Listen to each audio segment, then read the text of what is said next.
So let's say we do that, right? And say, look, Mike, all I can tell you is make sure when you're migrating your data, that there are rules, the data is curated on, what's sensitive, what's not sensitive. You really need to know what those policies, you need to know what policy applies to what data. After that, you guys can go nuts. No, absolutely. It all starts with understanding what is sensitive data, because again, there's lots of different types of sensitive data, right? Some may be personally identifiable data, some might be healthcare data, some might be your own internal IP. I would say that's all that information is contained in the model, right? If someone if, had if someone again, so the modeling process would be if you're not clear on that data, and there's a couple ways to look at it. If you're talking to your business people, they will know whether that data is sensitive, and through the modeling process, you would want to document that. Again, it's all about knowing up front and planning, facilitating planning, making sure there's no surprises. So the data modeling process is an excellent place if you've got greenfield data that you've never had in your business before, to document that data is sensitive, why it's sensitive, and then that will be their guide to, should we encrypt it? What do we do? Do we mask it? All these different things. Now, so that's way upstream, and because the rest of the stuff, encryption, access controls, that's downstream. The modeling's upstream, and that is so important. Would that be a fair analogy? That's what drives that downstream work. How would you know to encrypt something if you didn't know it was sensitive? Good. Okay. Cool.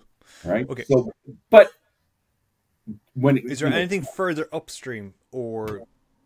Well, data modeling. There will be some capabilities if you're leveraging, things that are enabled by the database, right?